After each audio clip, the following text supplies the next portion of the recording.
Cette petite fille a été maudite à la naissance. C'est tellement pathétique. On lui dit de dormir, elle a peur de rester éveillée. Si on lui dit de se réveiller, elle doit ouvrir les yeux immédiatement. Si vous lui dites de se détendre, elle va.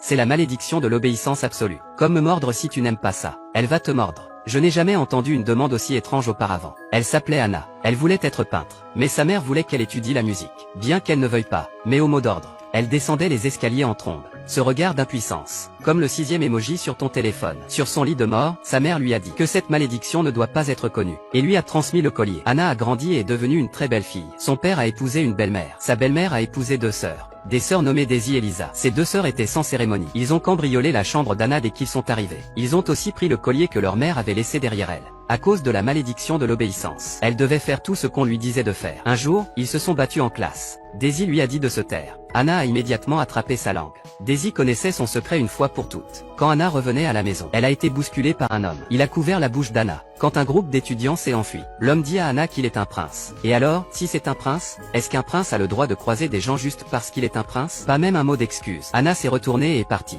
Peut-être que le prince n'avait jamais vu une femme aussi froide auparavant. Mais il était intéressé. Mais Anna voulait juste partir le plus vite possible. Et le prince donne par inadvertance l'ordre. Ne pars pas si tu m'aimes. En conséquence, Anna a été gelée sur place. Et c'est alors que, une voiture a dévalé la route. Heureusement, le prince l'a sauvée. Sa sœur a vu la scène. Daisy lui a dit de se dépêcher de rentrer. La malédiction était lancée. Anna devait faire ce qu'on lui disait. Daisy a essayé d'avouer son amour au prince. Mais quand elle a vu les grandes dents jaunes, le prince s'est enfui. Il était rapide. Daisy était furieuse quand sa confession a échoué. Elle s'en est pris à Anna. Elle lui a ordonné de voler le parfum de la boutique. Puis elle lui a ordonné de voler des chaussures en cristal très chères. Anna a lutté désespérément. Mais son corps était hors de contrôle. Elle a pris les chaussures en cristal et les a mises dans son sac. Le soldat à côté d'elle était déconcerté. Vous ne pensez pas que je suis de l'air, n'est-ce pas? Le soldat a poursuivi Anna tout le long du chemin. Mais la sœur a ri aux éclats. Le soldat a crié. Anna s'est arrêtée dans l'air.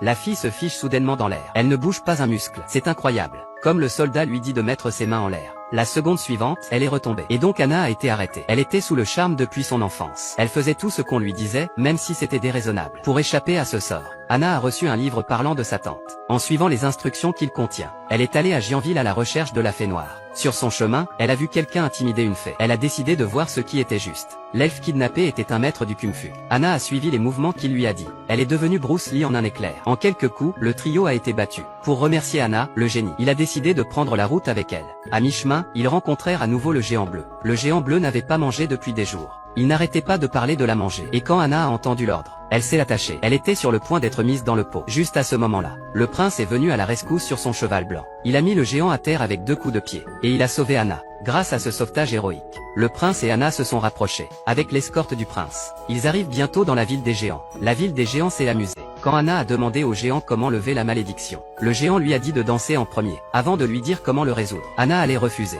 mais avec un ordre du géant, elle a immédiatement chanté. Et puis elle a dansé à nouveau. Et une fois qu'elle a dansé, elle a réalisé qu'elle avait beaucoup de talent. Et le prince s'est joint à eux. Et après une danse, les deux ont immédiatement fait des étincelles. Anna n'a pas pu trouver la fée noire au pays des géants. Alors elle et le prince sont retournés au château. Ils sont tombés sur l'oncle du prince. Je pense que nous avons rencontré ses parents. Mais cet oncle était un homme mauvais. Il avait l'œil sur le trône depuis longtemps. Il a convoqué les 2 sœurs d'Anna. Il voulait demander des informations à Anna. Daisy lui a tout de suite dit le secret d'Anna. C'était une grande découverte. L'oncle a trouvé Anna. Il lui a donné l'ordre de tapoter sa tête et de frotter son ventre. Après avoir testé avec succès le sort, l'oncle a donné une dague à Anna. Il lui a dit d'assassiner le prince ce soir, bien qu'Anna ait été réticente. Mais quand l'ordre a été donné, elle s'est précipitée dehors immédiatement.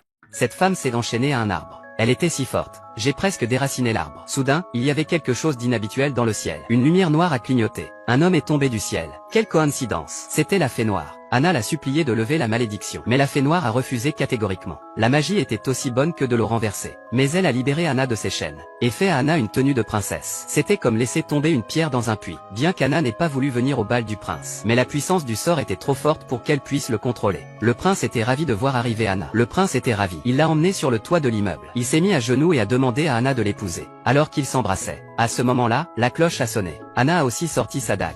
Mais dans son cœur, elle a combattu la malédiction. À la fin, elle a réussi à le garder sous contrôle. Mais le prince l'a vu. Le prince l'a fait arrêter et emmener à la prison. Heureusement, l'elfe a appris qu'elle avait été capturée. Lui et ses compagnons ont infiltré le château et a sauvé Anna. L'oncle a empoisonné la couronne. Le couronnement du prince a eu lieu. Au moment où le prince était sur le point de mettre sa couronne, Anna révèle la conspiration. Quand il a été révélé, les deux parties sont immédiatement entrées en guerre. Le prince s'est joint au combat, tout en protégeant Anna et en écoutant ses explications. L'oncle a arrêté de faire semblant. Il a montré sa main. Il a dit que le prince n'était pas de taille pour lui. Il était le seul à mériter le trône. Il a mis la couronne empoisonnée sur sa tête. Il est mort sur le coup d'un poison. La foule était stupéfaite. Comment quelqu'un peut-il être aussi stupide? À la fin de l'histoire, bien qu'Anna n'ait pas été libérée du sort, mais elle a vécu heureuse avec le prince.